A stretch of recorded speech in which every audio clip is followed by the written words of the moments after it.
Welcome back. ఈ వచ్చే సమావేశాల్లో 25వ తేదీన బడ్జెట్ ప్రవేశపెట్టనున్నారు. ముఖ్యంగా ఈ బడ్జెట్ వాస్తవానికి చాలా దగ్గరగా ఉండాలి. ఏ విధంగా అయితే కేటాయింపులు జరుపుతారో అదే విధంగా వ్యయాలు ఉండాలి. కేటాయింపులు వ్యయాలకు వ్యత్యాసం ఎక్కువగా ఉండకూడదు, ఆదాయ వ్యయాలకు సంబంధించి కూడా అని చెప్పేసి ఆదాయం ఎంత వస్తుంది, వ్యయం కూడా ఆ విధంగానే ఉండే విధంగా చూడాలి. బడ్జెట్ను పెద్ద ఎత్తున చూపించి ఆ తర్వాత నిధులు ఖర్చు చేయకుండా కాకుండా వాస్తవానికి దగ్గరగా ఉండేటువంటి బడ్జెట్ ప్రతిపాదించాలి అని చెప్పేసి అధికారులకు ఆదేశాలు జారీ చేశారు, దానిపైన వర్కౌట్ చేయమని. సో అయితే ఒకవైపు ఇచ్చినటువంటి హామీలకు సంబంధించిన లెక్క పెద్దగా ఉంది, వాస్తవానికి దగ్గరగా అంటే ఎంతలో ఉంటుంది ఈ బడ్జెట్, ఈ సెషన్లో ఎంత బడ్జెట్ పెట్టేటువంటి అవకాశం ఉంది అనే దానిపైన చర్చిద్దాం. గెస్టులు రెడీగా ఉన్నారు. నరసింహారెడ్డి గారు బీఆర్ఎస్ సీనియర్ నాయకులు, నరసింహారెడ్డి గారు, ఎండల లక్ష్మీనారాయణ గారు మాజీ ఎమ్మెల్యే బీజేపీ నుంచి. నమస్తే అండి, వెల్కమ్ టు ద డిబేట్. నమస్తే అండి. నరసింహారెడ్డి గారు, గతంలో కేటాయింపులు చాలా పెద్దగా ఉండేవి, పెద్ద ఎత్తున బడ్జెట్ ప్రవేశపెట్టేవాళ్ళు, కానీ ఖర్చు విషయంలో వ్యయం విషయానికి వచ్చేసరికి అంత ఖర్చు అయ్యేది కాదు. కానీ ఈసారి అలా ఉండదు, ఎంత ఖర్చు చేస్తారో అంతే ఉండేటువంటి విధంగా దగ్గరగా ఉండేటువంటి అవకాశం ఉంటుంది అని చెప్పేసి అంటున్నారు. మీ అంచనా ప్రకారం అలా అయితే ఎంత బడ్జెట్, ఎంత ఉండే అవకాశం ఉంది ఈసారి బడ్జెట్? గుడ్ మార్నింగ్ జ్యోత్స్న గారు, పెద్దలు అన్న ఎండ లక్ష్మీనారాయణ గారికి, తర్వాత కాంగ్రెస్ ప్రతినిధి కూడా నమస్కారాలు, హెచ్ఎం టీవీకి వీక్షకులందరికీ. అంటే ఇప్పుడు మీరు అన్న అంశము అంటే జనరల్ గా మీ స్టేట్మెంట్ ఏదైతుందో మరి అది జనరల్ గా అయితే ఒక వేగ్ స్టేట్మెంట్. అది ఇప్పుడు రేవంత్ రెడ్డి గారి ప్రభుత్వం బడ్జెట్ ప్రవేశపెట్టి ఖర్చు చేస్తే నెక్స్ట్ ఇయర్ మాట్లాడుకోవాల్సిన అంశం అది యాక్చువల్ గా. అంటే మేము మేబీ నంబర్ అంటే ఇప్పుడు ఇంత ఉంటుంది, ఇంత ఖర్చు చేస్తాం కాబట్టి మేబీ గతంలో కన్నా ఆ నంబర్ కాస్త తగ్గేటువంటి అవకాశం ఉంది. గతంలో బడ్జెట్ కన్నా ఇప్పుడు తక్కువ నెంబర్ తో బడ్జెట్ ప్రవేశపెట్టే అవకాశం ఉంది అని నేను అదే అంటున్నాను. ఇప్పుడు ద్రవ్య లోటుకు సంబంధించి కానీ ఎక్స్పెండిచర్ పద్దు కానీ ఇప్పుడు రెండే పద్దులు ఉంటాయి బడ్జెట్ లో. ఒకటి ఇన్కమ్ సంబంధించి, రాబడి సంబంధించి, ఖర్చుకు సంబంధించి. రాష్ట్ర బడ్జెట్లలో ఇంకో ప్రధాన అంశం కేంద్ర ప్రభుత్వం నుంచి వచ్చే డివల్యూషన్ ఆఫ్ ఫండ్స్ కావచ్చు, ట్యాక్స్లకు సంబంధించి కావచ్చు. ఈ మూడు అంశాలే ఉంటాయి బడ్జెట్, వేరే అంశాలు ఏముండవు. మంత్లీ ఖచ్చితంగా రికరింగ్ గా వచ్చే ఈ పెన్షన్స్ కావచ్చు, శాలరీస్ కావచ్చు, ఇంట్రెస్ట్ కావచ్చు, మిగతా ఖర్చు ఒకటి ఫిక్స్డ్ ఉంటది. అది ఒకటి ఉంటది, ఆ ఖర్చు తప్పదు. తర్వాత ఈ బడ్జెట్ అలొకేషన్ అనేది దేని మీద ఆధారపడి ఉంటుందంటే ఇన్ జనరల్ గా ఏ ప్రభుత్వం అయినా ఎన్నుకోబడ్డ తర్వాత కొన్ని ప్రాధాన్యత క్రమాలు నిర్ణయించుకుంటారు, ప్రయారిటీస్ అంటారు. ప్రయారిటీస్ ని బట్టి అలొకేషన్స్ వస్తాయి. సంక్షేమ రంగంలో ఇవాళ రేవంత్ రెడ్డి గారి ప్రభుత్వం ఇచ్చిన హామీలకు సంబంధించి మొత్తం ఒక లెక్క ప్రకారం అప్పుడు ఎన్నికల ముందే 72,000 కోట్ల రూపాయలు అవుతుంది అనేది ఒక అంచనాకు వచ్చినారు. ఆర్థిక ఇంటలెక్చువల్ చెప్పింది 72,000 కోట్లు కావచ్చు అని అందాలి. ఇప్పుడు ఈ సంక్షేమానికి సంబంధించి 72,000 కోట్లు పథకాలకు సంబంధించి ప్లస్ రేవంత్ రెడ్డి గారి ప్రభుత్వం ఇప్పుడు ప్రయారిటీస్ గా ఏం తీసుకుంటున్నారు? ఇంతవరకు అయితే వాళ్ళకు ప్రాధాన్యత క్రమం అనేది ఏం ప్రకటించలేదు, వాళ్ళకి ఆ దృష్టి లేదు. రేవంత్ రెడ్డి గారికి పాలనా అనుభవం లేకపోవడం కావచ్చు, వాళ్ళ అంతర్గత కొట్లాటలు కావచ్చు, కాంగ్రెస్ పార్టీలో ఏ ప్రాధాన్యత క్రమం ప్రకటించారని 7 నెలలు అయింది. ఇంతవరకు 7 నెలలు ఏ ప్రాధాన్యత క్రమం లేదు. ఇంతవరకు వ్యవసాయ క్రమం ఉందా? దేని మీద మీరు ఇప్పుడు ఈ టర్మ్ లో మీరు ఒక 2-3 అంశాలు ఎంచుకొని దేంట్లో ఎక్కువ ఇబ్బంది పడుతున్నారు ప్రజలు అది ఎంచుకోవాలి. ఇంతవరకు వాళ్ళకి అవగాహన లేదు. నేనేమంటున్నా, ఇప్పుడు ఉన్న దాంట్లో రాబడికి సంబంధించి ఇప్పుడు ఈ మధ్య కాలంలో చేస్తున్న దాంట్లో మద్యం రేట్లు విపరీతంగా పెంచినారు. మన రాష్ట్రంలో కూడా స్విగ్గీ, జొమాటోతోని హోమ్ డెలివరీ కూడా ప్లాన్ చేస్తున్నట్టుగా పత్రికలో వార్తలు వచ్చినాయి మద్యానికి సంబంధించి. అప్పుడు కేసీఆర్ గారు ఉన్నప్పుడు ఏమన్నారు? మొత్తం తెలంగాణను తాగుడు తెలంగాణ చేస్తుండే కేసీఆర్ అన్నారు. మరి అప్పటికిప్పటికి మీరు ఎంకరేజ్ చేస్తున్నారు, ఎలైట్ బార్స్ అని పెట్టి కౌంటర్లు తెరిచి ఎక్కువ మంది కొనుక్కుంటేట్టు చేసి ఇక హోమ్ డెలివరీ కూడా ఇస్తామన్న దగ్గరికి వస్తుంది ప్రభుత్వం. నేనేమంటున్నా, అలాగే కానీ హామీలను మేము మొదటి నుంచి అన్నాం. ఇప్పుడు మీరు రైతు రుణమాఫీది ఒక్కటే నిమిషం చెప్పి నేను ముగిస్తాను. రైతు రుణమాఫీకి సంబంధించి ఎస్ఎల్బిసి లెక్కల ప్రకారము 23-24 ఆర్థిక సంవత్సరంలో స్వల్పకాలిక పంట రుణాలు తీసుకున్న మొత్తం అమౌంట్ 65,000 కోట్లు. చూస్తున్నారు, 65,000 కోట్లు స్వల్పకాలిక రుణాలు. దాంట్లో నెక్స్ట్ టాపిక్ లో టోటల్ గా మనం రుణమాఫీ మొన్న జరిగిందానికి రావాల్సిన లెక్క గురించి మాట్లాడుకుందాం. ఈ బడ్జెట్ గురించే కనుక చూసినట్లయితే ఒక అంచనా నెక్స్ట్ ఇంత ఆదాయం పెరిగేటువంటి అవకాశం ఉంటుంది కాబట్టి కొన్ని బారో అప్పులు చేసి కూడా చేసేటువంటి అవకాశం ఉంటుంది. కొన్ని అంటే దాన్ని బట్టి ఒక నంబర్ అనేది ఫిక్స్ చేస్తూ ఉంటారు కదా. ఈసారి అయితే 2.5 అంటే 2.5 లక్షల కోట్లు ఉండేటువంటి అవకాశం ఉంది అన్నటువంటిది ఒకటి చర్చ నడుస్తోంది. And me opinion? బడ్జెట్ సంబంధించి అదే చెప్తున్నాను. బడ్జెట్ సంబంధించి వాస్తవ సంఖ్యలకు ఆధారంగానే బడ్జెట్ ప్రవేశపెట్టాలి. ప్రాధాన్యత క్రమం లేని ప్రభుత్వం ఈసారి రేవంత్ రెడ్డి గారి ప్రభుత్వం ఈ బడ్జెట్ ప్రవేశపెట్టామంటే మరి దేనికి ఏం అలాట్ చేస్తారు? మీరేమంటున్నారు? అలాట్ చేసిన ఎలకేషన్స్ ప్రకారం ఖర్చు కావడం అనేది వచ్చినప్పుడు అది ఇప్పుడు తెలియదు. మనకి ఎప్పుడు తెలుస్తుంది? ఒక హాఫ్ ఇయర్ అనే కావాలి, 6 నెలల తర్వాత చెప్పగలుగుతాం. పలానా దానికి ఇంత చేసినారు, 20,000 కోట్లు ఇచ్చినారు, దీంట్లో 10,000 కోట్లే ఖర్చు అని చెప్పగలుగుతాం. కాబట్టి వాళ్ళ అంచనా ప్రకారము వాళ్ళు ఒక బడ్జెట్ కంటే ముందు ఏమైనా పేపర్ రిలీజ్ చేస్తే దాని ప్రకారం చూస్తే మనం చెప్పవచ్చు. కానీ నేనేమంటున్నా, రేవంత్ రెడ్డి గారి ప్రభుత్వానికి నా విజ్ఞప్తి ఏంటంటే, నేను ఫస్ట్ మీ ప్రాధాన్యత క్రమంలో ఉన్నది వ్యవసాయానికి సంబంధించి కానీ, వైద్యానికి సంబంధించి కానీ, విద్యకు సంబంధించి కానీ ఇవి చేయండి. ప్లస్ మీరు 6 గ్యారంటీలు 13 పథకాలు హామీలు ఏవైతే ఇచ్చినారో వీటికి మాత్రం కంపల్సరీగా నిక్కచ్చిగా వీటికి మాత్రం బడ్జెట్ అలొకేషన్స్ ఉండాలి గ్యారంటీగా. ఎందుకంటే ఇప్పుడు 2,500 మహిళలకు ఇచ్చినారు జ్యోత్స్న గారు. 18 సంవత్సరాలు నిండా ప్రతి మహిళకు 2,500 నెలకు ఇస్తామన్నారు. ఇప్పుడు 7 నెలలు అయిపోయింది. ఒక్కొక్క మహిళకి ఇవ్వాలి దరిదాపు ఎన్ని వేల రూపాయలు రేవంత్ రెడ్డి గారి ప్రభుత్వం బాకీ పడింది. దీనికైతే అలొకేషన్ పెట్టాలి కదండి. 3,20,00,000 ఓటర్లు ఉన్నారు, 50% మహిళలు ఉన్నారు, అంటే 1,60,00,000. ఒక 80 లక్షలు తీసుకోండి ఉద్యోగస్తులు ఎలిజిబిలిటీ లేనివాడు. ఒక 80 లక్షల మంది మహిళలకైతే రేవంత్ రెడ్డి గారు కాంగ్రెస్ ప్రభుత్వం ఖచ్చితంగా నెలకు 2,500 ఇవ్వవలసి వస్తుంది కదా. దీనికి ఎంత బడ్జెట్ అయితే మీరు చెప్పండి, దాన్ని అలొకేట్ చేయండి. అట్లాగే మీరు ఇంకోటి కొన్ని చెప్పినారు, హామీలు ఇచ్చినారు. విద్యార్థులకు నిరుద్యోగ వృత్తి ఇస్తామన్నారు, నెలకు 4,000, దాన్ని బడ్జెట్ లో పెట్టండి. అలాగే 5 లక్షల క్రెడిట్ కార్డు ఇస్తామన్నారు, అది బడ్జెట్ లో పెట్టండి. లక్ష్మీనారాయణ గారి వర్షన్ కూడా తీసుకుందాం. వీటికి సంబంధించి స్పెసిఫిక్ అలొకేషన్స్ ఉంటే మంచిదనేది నా యొక్క ఉద్దేశం. ఓకే, లక్ష్మీనారాయణ గారు. లక్ష్మీనారాయణ గారు చెప్పండి. ఒకటి అంటే లాస్ట్ టైం 2,74,000 కోట్ల బడ్జెట్ ఒకవేళ 2,50,000 వాస్తవిక అంచనాల ఆధారంగా చేస్తాము. అంచనాలకు మించి బడ్జెట్ లో చెప్పి ఆ ఖర్చు దాన్ని మభ్యపెట్టము అనేటువంటి వాళ్ళ వర్షన్ కదండి. అయితే వాళ్ళు ఎన్నికల్లో మాట్లాడినటువంటి అంశాలను కనుక మనం తీసుకుంటే, ఎన్నికల్లో బెల్ట్ షాపులు తీసేస్తారు, ఇది తాగుడు తెలంగాణ అవుతుంది, లిక్కర్ తెలంగాణ అవుతుంది అనేటువంటి అభిప్రాయం చెప్పారు. రిజిస్ట్రేషన్ స్టాంప్ డ్యూటీ పెరిగినప్పుడు వాళ్ళు ఎట్లా పెంచుతారు అనేటువంటిది మాట్లాడారు. ఇప్పుడు ప్రధాన ఆదాయ వనరులుగా ఇప్పుడు ఈ రాష్ట్రానికి అటు రిజిస్ట్రేషన్ కానీ, ఇటు ఏదైతే లిక్కర్ కు సంబంధించి కానీ, లేకపోతే భూముల అమ్మకము కానీ, లేకపోతే అప్పులు కానీ, ఈ రకంగా ఈ 4 అంశాలు ఇంకా ఇతరత్ర కొన్ని అంశాలు, ట్యాక్స్ డివల్యూషన్, ఏదైతే state tax, central tax devolution, ఈ రకంగా ఉన్నటువంటి పరిస్థితి. ఈ రకమైనటువంటి స్థితులలో సో అది ఏదైతే ఉన్నదో నిర్దిష్టంగా నిర్ధారితంగా వచ్చేటువంటి పన్నులు ఆదాయం ఇప్పుడు కట్టాల్సినటువంటి ఇవి రావాల్సినటువంటి లెక్కిస్తే వీళ్ళు చెప్పినటువంటి ఏవైతే ఉన్నాయో, అంటే ఒక పడవ మొయ్యగలిగేటువంటి బరువు ఏదైతే ఉందో ఆ బరువుకు 10 వీళ్ళు మాట్లాడినటువంటి మాటలు ఉన్నాయి. రేపు తెల్లారి బడ్జెట్ అనేటువంటిది ప్రవేశపెట్టినప్పుడు బడ్జెట్ లో వీళ్ళు ఇచ్చినటువంటి ఎన్నికల తర్వాత వస్తున్నటువంటి పరిపూర్ణమైనటువంటి బడ్జెట్ కాబట్టి మరి ఆ బడ్జెట్ ను ఈ వస్తున్నటువంటి నిధులు గ్రాంట్స్ రూపంలో కానీ,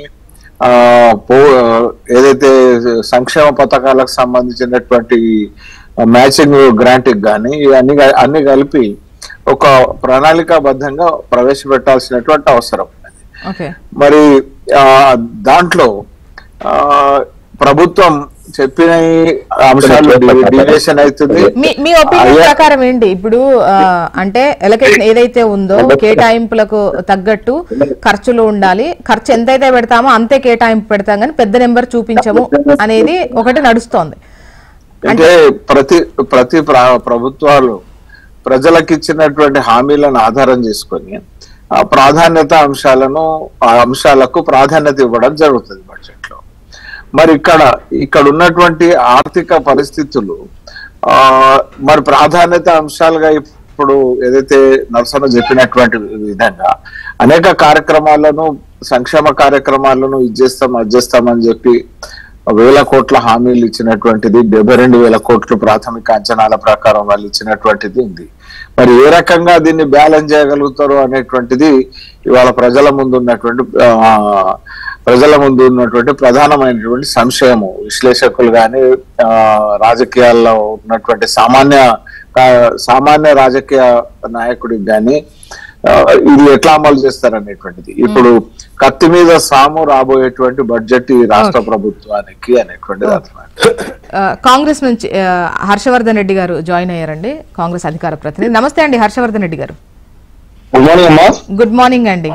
చెప్పండి హర్షవర్ధన్ గారు, 20వ తేదీన బడ్జెట్ ప్రవేశపెట్టబోతున్నారు. ఇచ్చినటువంటి హామీలకు ఒకవైపు అంటే ప్రచారం అవుతున్నటువంటి వార్తకి అంచనాలకు అంటే ఏదైతే బడ్జెట్ కేటాయింపులు ఉంటాయో వాస్తవానికి దగ్గరగా, అఫ్కోర్స్ ఏ ప్రభుత్వమైనా అలాగే చెప్తుంది వాస్తవానికి దగ్గరగా ఉంటుందని. ఈసారి బడ్జెట్ ఎలా ఉండబోతుంది? ఈ 6 గ్యారంటీలకు సంబంధించినటువంటి కేటాయింపులు కావచ్చు, వీటన్ని ముందున్నటువంటి క్రమంలో మీ వర్షన్ ఇవ్వండి.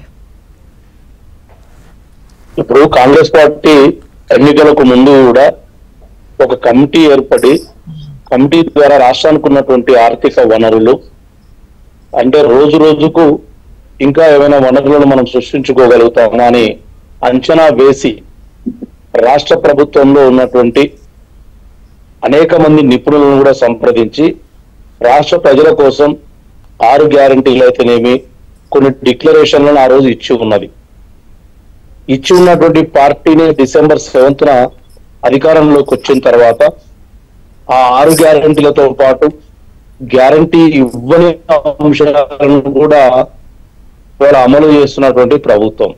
ఆల్మోస్ట్ మీరు చూడండి, మొన్న పార్లమెంట్ ఎన్నికల సందర్భంలో మా గౌరవ ముఖ్యమంత్రి గారు ఏదైతే 15 ఆగస్టు లోపల రుణమాఫీ చేస్తామని చెప్పిండో జూలై 15 లోపలనే, అంటే ఆల్మోస్ట్ ఒక రోజు అటు ఇటు, నిన్న కాక మొన్న ₹1,00,000 లోపు రుణమాఫీ చేయడం జరిగింది. రేపు ఆగస్టు 15 లోపల టోటల్ గా 0 అంటే రుణం తీసుకున్నటువంటి వ్యక్తులకు మాఫీ అనేది జరుగుతా ఉంది, మీరు చూస్తా ఉన్నారు. అదేవిధంగా 5 గ్యారంటీల్లో 6 గ్యారంటీల్లో కూడా ఒక 5 గ్యారంటీలు అమలై ఉండే, దీంతో 6వ గ్యారంటీ 5 హామీలు 6 గ్యారంటీల్లో 13 హామీలు 5 హామీలు ఒక 6 గ్యారంటీల్లో టోటల్ గా 13 హామీలు ఉన్నాయి. కాదమ్మా, మీరు అంటారని నేను చెప్తూనే ఉన్నా, చెప్పండి. మీరు అంటారనే నేను చెప్పబోతా ఉన్నా, మీరు అంటూనే ఉన్నారు. అంటే వాటిలో ఉన్నటువంటి చిన్న చిన్న అంశాలు ఒకదానికొకటి ఉన్నాయి అనుబంధంగా, వాటిని కూడా పరిష్కరిస్తూ ముందుకు పోతున్నటువంటి ప్రభుత్వం. ఆల్మోస్ట్ 7 months లో 2.5 months ఎన్నికల కోడే. మార్చి 15 వచ్చినటువంటి పార్లమెంట్ ఎన్నికల కోడ్ జూన్ 6న ముగిసింది, మీకు తెలుసు.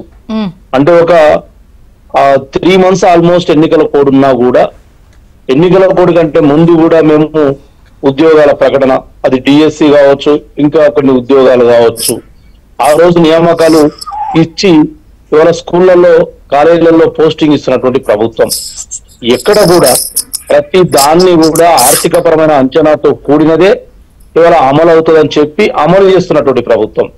ఇంకా మాకు 4.5 years ఉంది, ఒక నెల తక్కువ. ఆ 4.5 years లో కూడా మేము చాలా రీచ్ కావాల్సి ఉంది. ఇవాళ కూడా ఖర్చు చూడండి, మేము ఖర్చు కూడా చాలా పొదుపుగా, గత ప్రభుత్వం చేసినటువంటి ఆర్భాటాలు కాకుండా గత ప్రభుత్వం చేసినటువంటి అవసరం లేని వ్యయాన్ని కూడా తగ్గించుకుంటున్నటువంటి ప్రభుత్వం. ఇది ప్రజాపాలన. సరే, ఇంత పెద్ద వ్యవస్థలో ఎక్కడో దగ్గర కొన్ని మిస్టేక్స్ జరగవచ్చు, అది వ్యవస్థలో జరిగే మిస్టేక్స్ కానీ పాలకులు ప్రకటించే మిస్టేక్స్ గా చూడొద్దు మనం. డెఫినెట్ గా ప్రతి ఒక్కరికి అందుబాటులో ఉండి అందరికీ కూడా ప్రభుత్వ ఫలాలు అందే విధంగా కృషి చేస్తున్నటువంటి ప్రభుత్వం రేవంత్ రెడ్డి గారి ప్రభుత్వం. ఓకే, అంటే హర్షవర్ధన్ గారు, అంటే మీరు ఇచ్చినటువంటి హామీలు కావచ్చు, అవి అమలు అవ్వాలంటే పెద్ద ఎత్తున నిధులు కావాలి. గత ప్రభుత్వం కన్నా ఇప్పుడు మీకు ఎక్కువ నిధులు అవసరమైనటువంటి సిచ్యువేషన్ ఉంది. ఆదాయానికి వ్యయానికి మధ్య వ్యత్యాసం ఎక్కువగా ఉండకూడదు అన్నటువంటి క్రమంలోనే ఈ బడ్జెట్ ఉండబోతున్న టైంలో ఒకవైపు నెంబర్ తగ్గే అవకాశం ఉంది.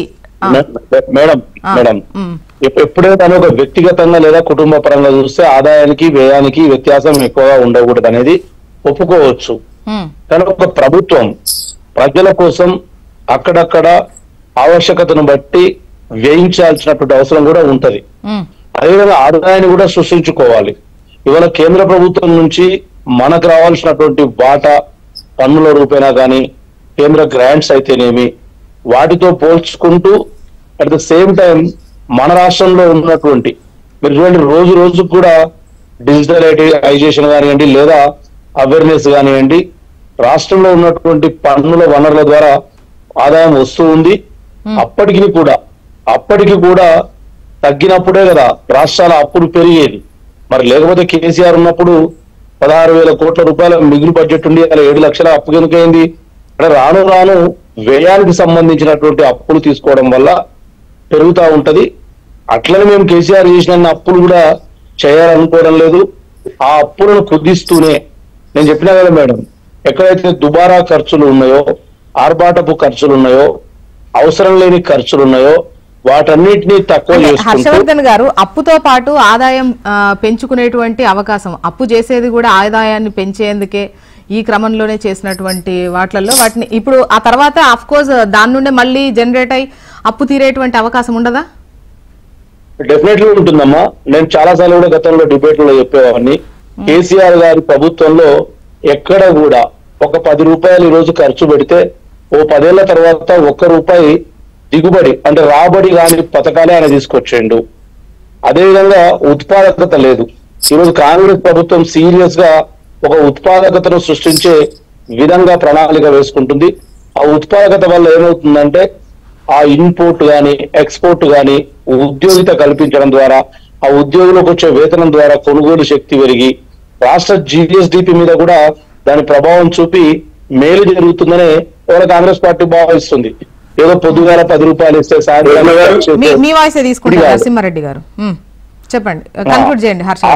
ఆ విధంగానే కాంగ్రెస్ పార్టీ ముందుకు వెళ్తా ఉంది. ఈ రోజుల్లో అంటే ఈ నేటి నుంచి రాబోయే రోజుల్లో ఉత్పాదకత మీద దృష్టి పెడతా ఉంది. కొత్త పరిశ్రమల స్థాపన, కొత్తగా ఏది మనం ఫైనాన్స్ సంబంధించినటువంటి జనరేట్ చేస్తే బాగుంటుందనే ఉద్దేశంతో ఆ దిశ కూడా ముందు అడుగు చేస్తా ఉంది. కాకపోతే ఉండొచ్చు ఇప్పుడే అన్న చేయలేపిండు ఆబ్జెక్షన్ కోసం. ఎస్, ఇప్పటిదాకా ఇచ్చినటువంటి అన్ని రైతులకు గాని గత 10 సంవత్సరాలు అనగారిన ప్రజలకు గాని ఊతమిచ్చేందుకు అది రుణమాఫీ కానివ్వండి, రైతు బంధు కానివ్వండి, కొన్ని స్కీమ్లు 2,000 నుంచి 4,000 పెంచడం కానివ్వండి, ఇవన్నీ కూడా బీద ప్రజలకు ఆర్థిక స్వావలంబన కోసం ఆర్థికంగా ఆసరా కోసం ఇచ్చినటువంటివి. మళ్ళీ మీ వాయిస్ తీసుకుంటారు నరసింహారెడ్డి గారు. హర్షవర్ధన్ రెడ్డి గారి గుడ్ మార్నింగ్. వాళ్ళు లేరు నేను మాట్లాడుతున్నప్పుడు. ఒకటండి, ఇప్పుడు హర్షవర్ధన్ రెడ్డి గారు కొన్ని రాజకీయ అంశాలు మాట్లాడినారు, కొన్ని అవి నేను ఆన్సర్ చేయవలసి ఉంటుంది. ఎందుకంటే వారు చెప్తున్నారు ఉత్పాదకత పెంచాలి, జిఎస్డిపి పెంచాలి, జీడిపి పర్ క్యాపిటల్ ఇన్కమ్ గురించి. నేనేమంటున్నాను, 2014 నుంచి 2024 వరకు కేసీఆర్ గారి ప్రభుత్వంలో తలసరి ఆదాయము 1,14,000 నుంచి 3,17,000 పోయింది. ఇది నెంబర్ 1 ఇన్ తెలంగాణ. అదే దేశంలో ఉన్న యావరేజ్ కంటే 1,50,000 కంటే 3,17,000 పెరిగింది. జిఎస్డిపి 3.5 లక్షల కోట్ల నుంచి 5,74,000 కోట్లకు పెరిగింది. ఇది ప్రభుత్వము ఉత్పాదక రంగాలలో ఇన్వెస్ట్ చేయడం ద్వారానే పెరిగింది. రెండవది 2.75 లక్షల కోట్ల ఇన్వెస్ట్మెంట్ పరిశ్రమలలో వచ్చినాయి. పారిశ్రామిక విధానం టిఎస్ఐ పాస్ ఉంది. ఇప్పుడు కూడా కాంగ్రెస్ ప్రభుత్వం టిఎస్ఐ పాస్ ఫాలో అవుతున్నది. ఎక్స్పోర్ట్స్ 56,000 కోట్ల నుంచి ఐటీ ఎక్స్పోర్ట్స్ 2 లక్షల కోట్లకు పెరిగింది. కాబట్టి కేసీఆర్ గారి ప్రభుత్వంలో 10 సంవత్సరాలలో మేడం ఖర్చు పెట్టలేదు అనే దానికి ఏదైతే నేనేమంటున్నాను, తలసరి విద్యుత్ వినియోగంలో తెలంగాణ నెంబర్ 1. ఇవన్నీ indications. 5th contributor of the GDP of the country. 5వ రాష్ట్రంగా భారతదేశ జీడిపిలో 5th కాంట్రిబ్యూటర్ ఉన్నాం.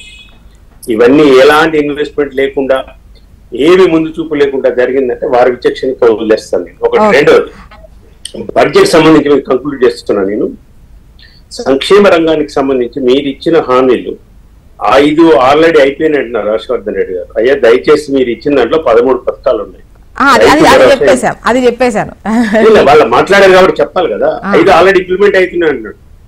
5 ఇంప్లిమెంట్ అవుతున్నాయని చెప్తున్నారు వారు. 13 హామీలలో మీరు చేసిన 2-3 హామీలు మాత్రమే. రైతు భరోసా మీరు ఇంతవరకు ముట్టుకోలేదు. మహాలక్ష్మి పథకం 2,500 ముట్టుకోలేదు ఇంతవరకు. నిరుద్యోగులకు 4,000 వృత్తి ముట్టుకోలేదు మీరు ఇంతవరకు.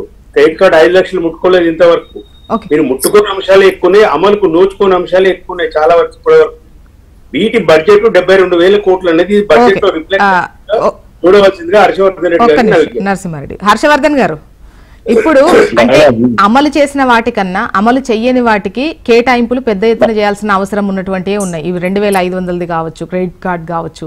అండ్ వాటికి నేను ఇప్పుడు సరే అది చెప్తాము, అమలు గురించి మాట్లాడదాము. నేను ఇందాకనే చెప్పిన 6 నెలల సమయంలో ఆల్మోస్ట్ 3 months ఎన్నికల కోడ్ దాదాపు 90-92 రోజులు. ఇప్పుడు వారు చెప్పినట్టు ఏంటంటే పర్ క్యాపిటల్ తీసుకున్నా, జిఎస్డిపి తీసుకున్నా, వారు గొప్ప లెక్కలు చెప్పారు, కాదని నేను అవన్నీ కూడా లెక్కలు. కానీ ఎట్లా దిగాలి? దురదృష్టం ఏంటంటే ఈ లెక్కలన్నీ కూడా మొత్తం డివైడ్ జనాభాను చేస్తే వస్తున్నటువంటి లెక్క 1,00,000. ఇప్పుడు హర్షవర్ధన్ గారు రేపటి రోజున మీరు కూడా పర్ క్యాపిటల్ చేసినప్పుడు ఇదే లెక్క నరసింహారెడ్డి గారు ఇద్దరు ఒకేసారి హర్షవర్ధన్ గారు మాట్లాడారు. నరసింహారెడ్డి అని చెప్పేటప్పుడు ఆయన టీచర్ లాగా అయితే నేను పిల్లల ఎట్లా నేను ఏమంటున్నానంటే నేను చెప్పేది మీరు మొత్తం వినేటట్టున్నారు. ఇక పర్ క్యాపిటల్ కానీ జిఎస్డిపి కానీ ఇవన్నీ కూడా దురదృష్టవశాత్తు ఏంటంటే యూనివర్సల్ గా పాపులేషన్ గణన చేస్తారు, అదే దురదృష్టం. కానీ ఇక్కడ తెలంగాణలో నేను కాదన్నది సెంట్రల్ ఫైనాన్స్ డిపార్ట్మెంట్ సమితిలో ఒక IAS అధికారి ఒక 8 నెలల కింద అంటే ఎలక్షన్స్ అసెంబ్లీ ఎలక్షన్స్ కంటే ముందు వచ్చి కామెంట్ చేసిండు. దురదృష్టం ఏంటంటే ఈ రాష్ట్రంలో తలసరి విద్యుత్ అయితేనేమి, తలసరి ఆదాయం అయితేనేమి కొంతమందికి పరిమితంగా కాదు అత్యంత అపరిమితంగా ఆదాయం వచ్చింది. ఫర్ ఎగ్జాంపుల్ మేడం, నరసింహారెడ్డి అన్నకు నేను నరసింహారెడ్డి అన్ననే ఈ భూమి మీద ఉన్నాం అనుకుందాం, కొద్దిసేపటికి శూన్యం భూమి, మేమిద్దరే జీవిస్తున్నాం. నరసింహారెడ్డి అన్నకు 100 కోట్ల ఆదాయం వస్తుంది, నాకు 2 రూపాయల ఆదాయమే ఉంటది. కానీ అది మా ఇద్దరికి డివైడ్ చేసినప్పుడు ఏమవుతుంది అంటే దాదాపు 50 కోట్లు నాకు, 2 రూపాయలు తక్కువ, 50 కోట్లు అన్నకు ఉంటది. కానీ నాకేమో ఆయన దగ్గర ఉంటాయి ఆ డబ్బులన్నీ, కానీ డివైడ్ చేసినప్పుడు నాకు కనబడుతున్నాయి. అటువంటి పర్ క్యాపిటల్ కానీ తలసరి ఆదాయం అనుకోండి, వీటిని ఉన్న సిస్టమ్ అది. కాబట్టి తెలంగాణలో గత 10 ఏళ్లలో ఆ పర్ క్యాపిటల్ కానీ జిఎస్డిపి పరిధిలోకి రాని వ్యక్తులే దాదాపు 82% ఉన్నారు మేడం. ఇవి లెక్కలే, నేను కూడా ఏదో ఊహించి చెప్తాను, లేకపోతే డిబేట్ లో చెప్పాలని చెప్తాను. పెద్ద నరసింహారెడ్డి గారు అంటే నాకు తెలుసు బాగా. వారు చెప్తున్నారు 2,75,000 టీఎస్ ఐపాస్ ద్వారా వచ్చాయని. టీఎస్ ఐపాస్ ద్వారా వస్తే కొన్ని సాఫ్ట్వేర్ కంపెనీస్ ప్రపంచవ్యాప్తంగా ఇన్వెస్ట్మెంట్స్ పెడుతున్నటువంటి క్రమంలో హైదరాబాద్ కు రావడం జరిగింది. అది టిఆర్ఎస్ ప్రభుత్వం వచ్చిన తర్వాత వచ్చినాయి కదా, అంతకుముందు కూడా ఉన్నాయి అన్ని కంపెనీస్. నేను అనేది ఏంటంటే అవి కాకుండా గ్రామీణ ప్రాంతంలో ఉన్నటువంటి నిరుద్యోగిత కోసం స్వయం ఉపాధి పరిశ్రమలు కానీ, లేదా కొంచెం మేజర్ ఇండస్ట్రీస్ కానీ, మైనర్ ఇండస్ట్రీస్ కానీ ఏమైనా కేసీఆర్ ప్రభుత్వం తీసుకొచ్చిందా? దాని ద్వారా ఉత్పాదకత పెరిగిందా? దాని ద్వారా ఇంపోర్ట్ ఎక్స్పోర్ట్ ట్యాక్సెస్ ద్వారా దేశానికి కానీ రాష్ట్రానికి కానీ ఏమైనా లాభం వచ్చిందా అంటే నిల్లు. ఉన్న పరిశ్రమలే నిజాం షుగర్ ఫ్యాక్టరీ కావచ్చు. ఫర్ ఎగ్జాంపుల్ అమ్మ, నేను మహబూబ్నగర్ జిల్లా వాడిని. మా దగ్గర 3 కాటన్ మిల్లు ఉంటాయి, మక్తల్లో ఒకటి, మహబూబ్ నగర్ లో ఒకటి, ఆమనగల్లో ఒకటి. ఈ 3 కాటన్ మిల్లులు తెలంగాణ రాష్ట్రం రాకన్నా ముందు పనిచేస్తుండే. ఒక్కొక్క కాటన్ మిల్లులో 2,400 మంది, 3 షిఫ్టులు 8 గంటలకు ఒకరు చొప్పున 3 షిఫ్ట్లు 800 మంది. ఇవాళ ఆల్మోస్ట్ 10,000 మంది బయటకు వచ్చి రోడ్డు మీద పడ్డారు. అదే వాళ్ళ గనుక 10,000 మంది పనిచేసింటే వాళ్ళకి ఉద్యోగాలు వేతనం వస్తే వాళ్ళు బయట ఏం చేస్తారు? భూమిలో దాచిపెట్టారు కదా వచ్చిన జీతం. కొనుగోలు శక్తి, పిల్లల ఆసుపత్రులు, చదువులు, బట్టలు, గిట్టలు, దాని ద్వారా ఇంకా పర్ క్యాపిటల్ పెరుగుతుండే. అదేది కేసీఆర్ ఆలోచన చేయలే. కొంతమందికి 42,000 కోట్ల మిషన్ భగీరథ కాంట్రాక్టు మెగా కృష్ణారెడ్డికి, 1,00,000 కోట్ల కాంట్రాక్టు మెగా కృష్ణారెడ్డికి, వీళ్ళకి మిగిలిండొచ్చమ్మా. 50,000 కోట్లు మిగిలిండొచ్చు. ఆయనకు వచ్చే ఆదాయాన్ని నాలాంటి బీదోడికి అంటే హర్షవర్ధన్ గారు ప్రజల ఆదాయం 10 ఏళ్లలో పెరగలేదు అంటున్నారు, అంతేనా? ఇప్పుడు కృష్ణారెడ్డి గారు నరసింహారెడ్డి గారు ఒక బ్రేక్ తరు జ్యోత్స్న గారు, ఇప్పుడు నరసింహారెడ్డి గారు ఒక విషయం చెప్పారు, తలసరి ఆదాయం ఎంత పెరిగిందని. ఇంకో విషయం చెప్పారు, ఎందుకంటే తలసరి అప్పు ఎంత పెరిగింది అనేది వారు చెప్పారు. 7 లక్షల కోట్ల అప్పు కదా, మనం 3.5 కోట్లు మన పాపులేషన్ కనుక తీసుకుంటే 2 లక్షల కోట్లు తలసరి అప్పు కదా. అయితే దాన్ని కూడా డివైడ్ చేయాలి. లక్ష్మీనారాయణ గారు, మీరు స్టేట్ అప్ అంటే వాళ్ళు సెంట్రల్ అప్ అంటారు. వెరీ సింపుల్ గా ఉండేటువంటి వర్షన్ ఇది. నేను ఇంకో విషయం ఇక్కడ అంటున్నా, మీరు ఏదైతే అంటే సంపద సృష్టించేటువంటిది దాని మీద దృష్టి పెట్టలేదు. మరొకటి ఏంటంటే పథకాలు తీసుకున్నారో ఆ పథకం వినియోగానికి తక్కువ. మన రజత్ కుమార్ ఎవరైతే హెలికాప్టర్లు కొనుక్కునేటువంటిది పద్ధతికి ఎక్కువ పోయింది అనేటువంటిది ప్రజలు గమనించారు. దాని తర్వాత దించారు. అయితే ఇంకో విషయం, సరే వారి సూచనను పరిగణన, మేము అధికారం కోల్పోయినా ఇవన్నిటి తర్వాతనే అని వారు అంగీకరించిన. ఇప్పుడు రేవంత్ రెడ్డి గారు 6,000 కోట్లు అంటే 7,000 కోట్లు రైతు భరోసా బకాయిలు పెండింగ్ పెట్టి మరి పాలాభిషేకాలు చేస్తా ఉంది. ఆ పాలాభిషేకాలు చేస్తున్నటువంటి పాలు మరి విజయ డైరీ కలెక్ట్ చేస్తుంది. విజయ డైరీ కలెక్ట్ చేస్తే అంటే నేను ఒక రకంగా మన ప్రభుత్వ రంగ సంస్థల గురించి వారు మాట్లాడతారు.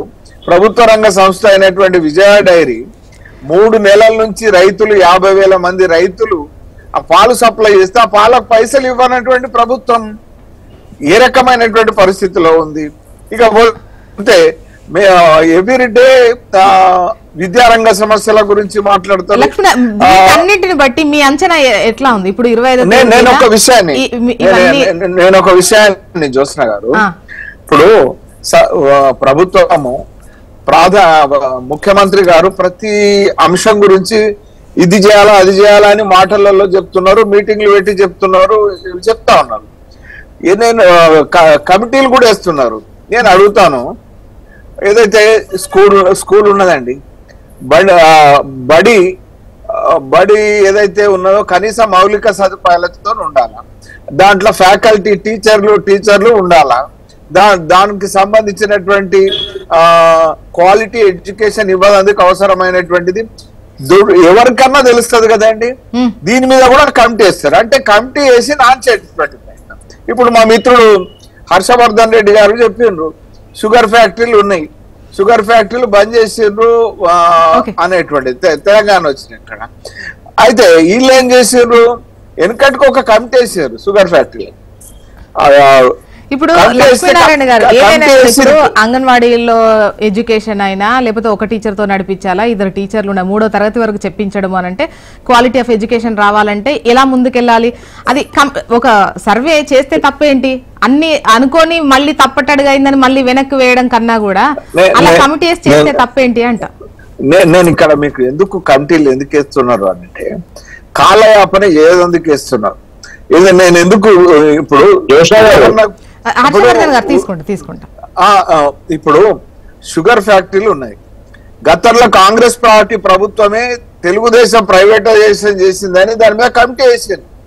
దాన్ని ప్రభుత్వం మళ్ళా తిరిగి స్వాధీనం చేసుకున్నారు. ఆ కమిటీ 18 రికమెండేషన్స్ చేసింది. వాళ్ళు దాన్ని నానబెట్టి తుంగలో దొక్కారు.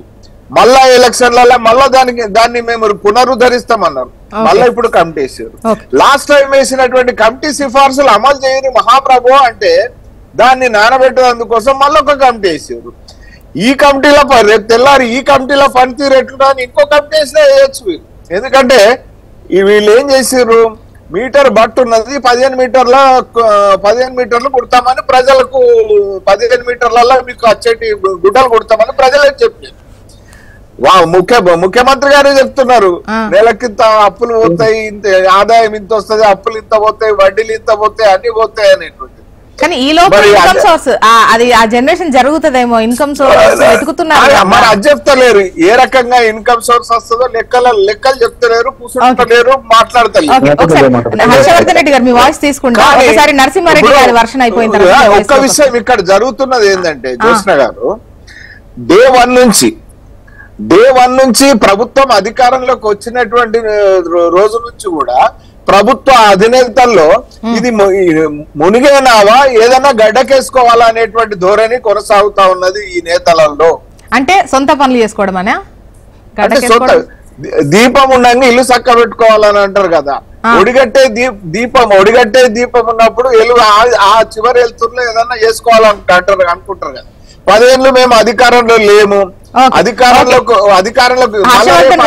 సమాధానం తీసుకుంటాను. ఒకసారి నరసింహారెడ్డి గారి వాయిస్ తీసుకున్న తర్వాత. నరసింహారెడ్డి గారు, నేను ఇంతకుముందు ఒక చిన్న హర్షవర్ధన్ రెడ్డి గారికి నా విజ్ఞప్తి, ఒక చిన్న లెక్క చెప్తాను. ఎందుకంటే ఇప్పుడు రుణమాఫీ మాకు కూడా ఫోన్లు వస్తున్నాయి. ఒక చిన్న ఇది ప్రేక్షకులకు తెలియవలసిన ఒక 2 నిమిషాలు క్లోజ్ చేస్తాను, అంత టైం కూడా ఏం లేదు. ఇప్పుడు నిన్న రేవంత్ రెడ్డి గారి ప్రభుత్వం మొన్న 11.5 లక్షల మందికి 1 లక్ష లోపు రుణమాఫీ చేస్తున్నాం. 11.5 లక్షలకు దాదాపు 7,000 కోట్లు 6,500 కోట్లు వేసినారు. 7,000 కోట్లు వేసినారు. నేనేమంటున్నా, మీ వాగ్దాన భంగం జరిగింది దీంట్లో. ఎందుకంటే 2 లక్షలు రుణమాఫీ చేస్తామన్నారు. ఎస్ఎల్బిసి లెక్కల ప్రకారం చెప్తున్నారు. హర్షవర్ధన్ రెడ్డి గారు విద్యుడు చదువుకున్నవారు. ఎస్ఎల్బిసి లెక్కల ప్రకారం 2023-24 తీసుకున్న స్వల్పకాలిక పంట రుణాలు, వ్యక్తిగతంగా నో సొసైటీస్ తీసుకున్న రుణాలు దరిదాపు 65,000 కోట్లు. ఈ కాంగ్రెస్ ప్రభుత్వం విధించిన జీవోల నిబంధనల ప్రకారమే అవి 49,500 కోట్లు కుదించబడ్డాయి. అంటే 50,000 కోట్లు కుదించబడ్డాయి వీళ్ళ దాంట్లో. దీంట్లో 1 లక్ష లోపు రుణాలంటే ఇంతకుముందు కేసీఆర్ గారి ప్రభుత్వం 2018లో 1 లక్ష లోపు చేసినప్పుడు దాదాపు 37.5 లక్షలు 38 లక్షల మంది రైతులు ఉన్నారు. సంఖ్య అమౌంట్ 19,000 కోట్లు. మేము దాంట్లో 12,000 కోట్లు ఏమో చేసినాం. 38 లక్షల రైతు సంఖ్య ఇవాళ ఎంత కుదించబడ్డదండి? 11.5 లక్షలు కుదించబడ్డది. 19,000 కోట్లు ఉన్నది ఇవాళ ఎంత కుదించబడ్డదండి? 7,000 కోట్లు కుదించబడ్డది. మొత్తం రాష్ట్రంలో పాస్బుక్లు కలిగిన రైతుల సంఖ్య 69.5 లక్షలు మేడం. 69.5 లక్షలలో దాదాపు 60 లక్షల మంది స్వల్పకాలిక పంట రుణాలు తీసుకున్న వాళ్ళ రైతుల సంఖ్య ఉంది. ఇది నిబంధనల ప్రకారం జరిగింది. ఎందుకు జరిగిందంటే ఇవాళ మీరు చూస్తే ఒక లెక్క, చిన్న లెక్క ప్రేక్షకులకు తెలియాలి. ఈ పేపర్లు వచ్చింది చదువుతున్నాం.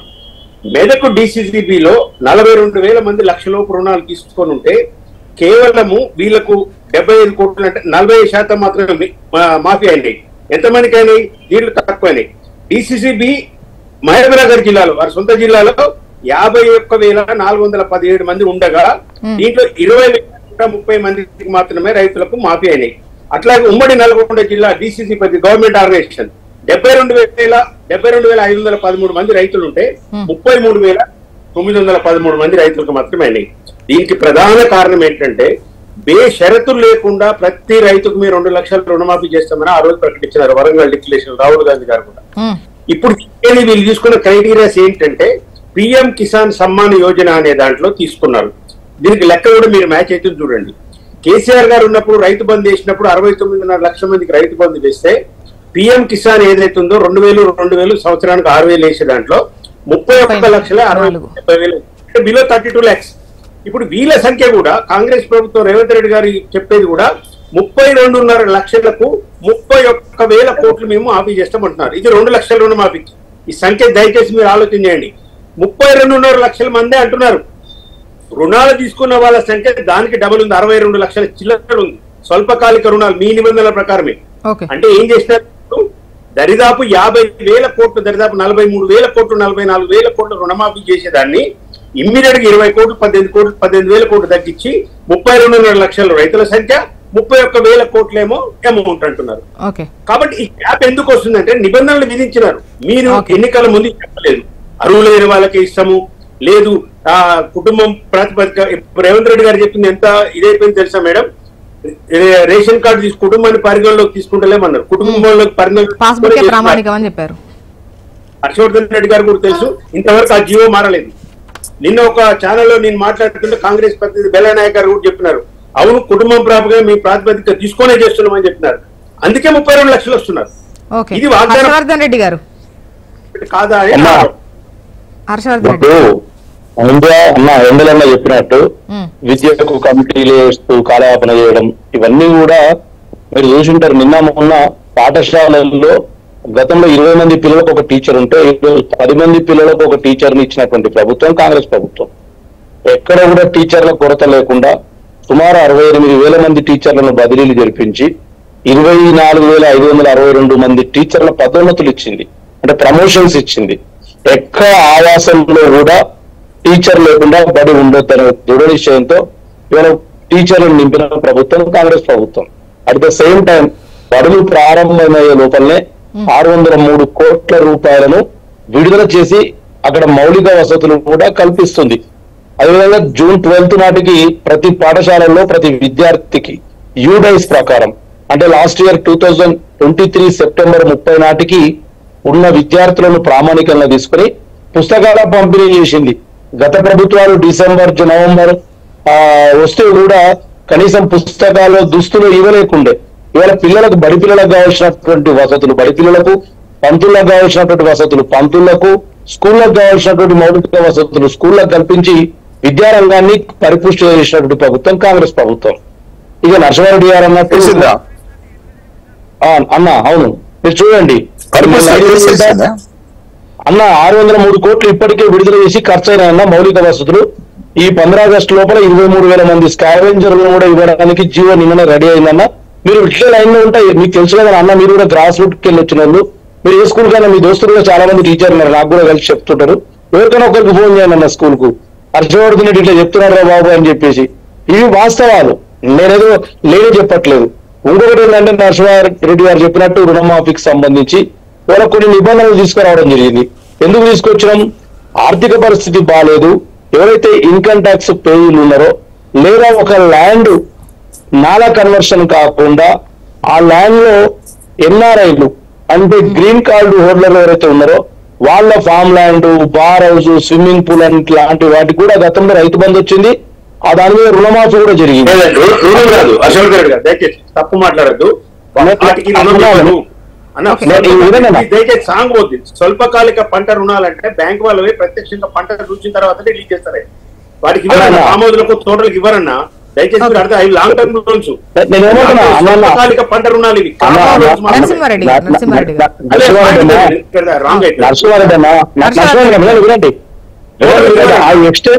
నష్టపరికల ఎక్స్టెంట్ గురించి చెప్తున్నానే. ఒక 10 ఎకరాలు ఉంటది, 3 అరెకరంలో ఎకరంలో ఎక్కడో ఇల్లు స్విమ్మింగ్ పూల్ ఏదో లోపల పెట్టుకుని. దయచేసి మీరు తప్పు చెప్పకండి, దయచేసి మీ దండం పెడతా. ఒక మాట స్వల్పకాలిక రుణాలు అంటేనే పంట చూసి బ్యాంక్ మేనేజర్ ఫీల్డ్ ఆఫీసర్ పోయి చూసిన తర్వాత ఇస్తారన్నా. నేను చెప్పిన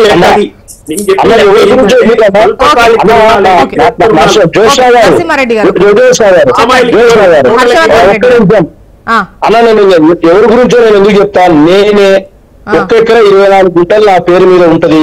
ఆ ఒక్క ఎకర 24 గుంటల్లోనే ఒక ఇల్లు ఉంటది. 109 సర్వే నెంబరు, పెద్ద చింతకుంట, నారాయణపేట కాన్స్టిట్యున్సీ జిల్లా. నాకాడ ఇల్లు ఉంటది. దాని పక్కన సిటీ అవుట్ చేయడానికి అంటే ఒక 100 మంది కార్యకర్తలు వస్తే కూర్చోడానికి ఒక షెడ్ వేసుకున్నా. నాకు ఒక్క ఎకర 24 గుంటలకు నాకు లోన్ వచ్చింది అన్న. నేను ఏమంటున్నా అంటే అదే స్వల్పకాలిక రుణం కాదు, పంట రుణాలు కాదు, మార్టిగేజ్ లోన్స్ అవన్నీ. మార్టిగేజ్ కాదన్నా, నాకు పంట రుణమే వచ్చింది. నరసింహారెడ్డి కారు వేసుకోని రా, నాకు నిజంగా వాళ్ళు కట్టేసుకో. స్వల్పకాలిక రుణాల సంఖ్య నేను చెప్పిన ఏమంటున్నానంటే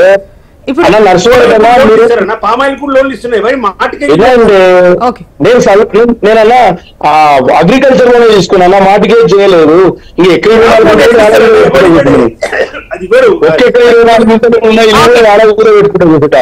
కాబట్టి ఏమంటున్నా మీరు నచ్చలేదన్నా. ఓనా మీరు చెప్పేది సిస్టమ్, నేను కాదంటలేను. ఇంప్లిమెంటేషన్ గురించి చెప్తున్నా. నేను మీరు చెప్పేది సిస్టమ్, ఇంప్లిమెంటేషన్ గురించి చెప్తున్నా. మేడం అట్లా ఈరోజు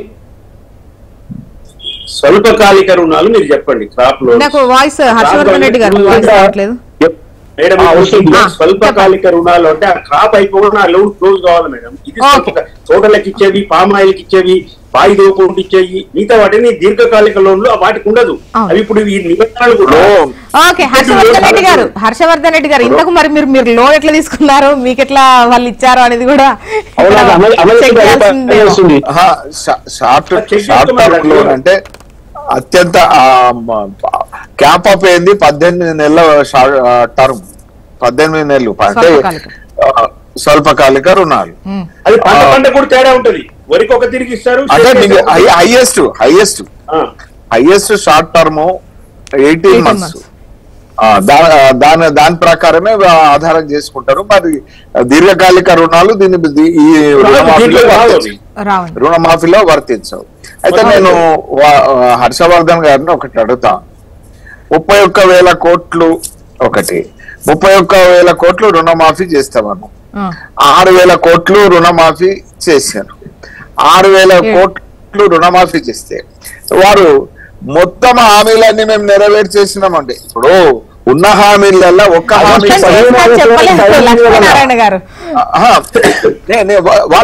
వాళ్ళ సంబరాలు చూడండి. మిగతా అంటే ఆగస్టు 15 కదా, జూలై 15 నుంచే స్టార్ట్ చేసినాం సంబరాలు. ఇప్పుడు సంబరం చేసుకున్నారు ఏముందండి అందులో? సంబరం చెప్పాలి. హర్షవర్ధన్ రెడ్డి గారు నరసింహారెడ్డి గారు నేను ఒకటి అడుగుతున్నాను. వాళ్ళు 31,000 కోట్లు మాఫీ చేస్తారన్న విశ్వాసం ఉంటే 31,000 తర్వాత అంబరాన్ని అంటే సంబరాన్ని చేయాలి ఒకటి.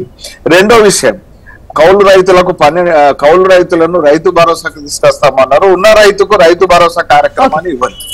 మూడో విషయం, ఏదైతే రైతు కూలీలను తీసుకొని వస్తామన్నారు, రైతు కూలీలకు 12,000 ఇస్తామన్నారు. రైతు కూలీలకు 12,000 ఇచ్చినటువంటి ఆ ప్రస్తావన, దాని గురించి ఆలోచన ఇంకా ఏం మొదలు పెట్టినట్టు హర్షవర్ధన్ రెడ్డి గారు అంటే ఇప్పుడు అంటే రుణమాఫీ చేశారు ఓకే 7,000 కోట్లతోనే. కాకపోతే రైతు భరోసాకు సంబంధించినటువంటి ఆ పెట్టుబడి సాయం ఇవ్వకుండా అది ఇటు మళ్లించారు. వాటి పరిస్థితి ఏంటి, అది ఎప్పుడు అన్నటువంటి ప్రశ్న. దానికి దీనికి సంబంధం లేదమ్మా. రైతు రుణమాఫీ ఒకవైపు, రైతు భరోసా మరొక వైపు. ఇవాళ రైతు భరోసా కూడా మేము ఎక్కడ ఏలేదు లేదా విశ్వసిస్తున్నామని చెప్పలేదు. డెఫినెట్ గా రైతు భరోసా కూడా ఇవ్వబోతా ఉన్నాము. అదే టైంలో ఇంకా మాకు టైం ఉంది. అట్లని చెప్పేసి మేము 5 ఏళ్ల నాడు పూర్తి చేస్తామని చెప్పట్లేదు. ఇప్పుడిప్పుడు ఒకటొకటి మొదలు పెట్టినాం. మొన్న June 7th నుంచే పరిపాలన ప్రారంభమైంది. ఎన్నికల కూడా అయిన తర్వాత విధానపరమైన నిర్ణయాలు తీసుకోవడంలో 1 month కూడా కాలేదు. ₹1,00,000 రుణం మాఫీ చేసేసినాం. డిఎస్సి ఎగ్జామ్ జరుగుతా ఉంది, నిన్న ఈ రోజు నడుస్తా ఉంది. ఉద్యోగాల ప్రకటన జరుగుతా ఉన్నాయి, Group 1 Group 2 లాంటివి. అంటే ఒకవైపు నిరుద్యోగులను, మరొక వైపు ఉద్యోగులను, తర్వాత రైతులను, సంబంధ వర్గాలకు సంబంధించిన నిర్ణయాలు తీసుకుంటున్న క్రమంలో ఒక రోజు కావచ్చు, మరొక రోజు కావచ్చు, ఎక్కువ గ్యాప్ లేకుండా ప్రతి రోజు కూడా ప్రజలకు సంబంధించిన నిర్ణయాలు తీసుకుంటూ ముందుకు పోతుంది ప్రభుత్వం. ఇక ఆబ్వియస్లీ వాళ్ళు ప్రతిపక్షంలో ఉన్నారు కాబట్టి మేము అన్నదాన్ని ఈ రోజే మొత్తం ఒక లిస్టు పెట్టుకుని రేవంత్ రెడ్డి గారు అమలు కావాలంటారు. అట్లా అమలయ్యే ఆర్థిక పరిస్థితి నరసలా పెట్టిపోయాడు కదా. అట్లా అమలయ్యే ఆర్థిక పరిస్థితికి కేంద్రం సహకారం లేదు కదా. మీకు తెలుసు వచ్చేప్పుడే మీకు తెలుసు కదా, ఎన్నికల టైంలోనే మీకు తెలుసు కదా ఇక్కడ ఏం లేదని. తెలిసినా కూడా మేము అమలు చేస్తున్నాం కదా.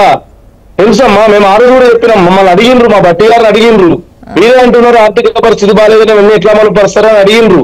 అప్పుడు మా బట్టి గారు కూడా చెప్పిండ్రు ఏమని, అవును మేము వనరులు సృష్టించుకుంటాము, మేము డబ్బులు తీసుకొచ్చే క్రమాన్ని పెట్టుకుంటామని ఇలా అదే పని తిరుగుతున్నారు కదా.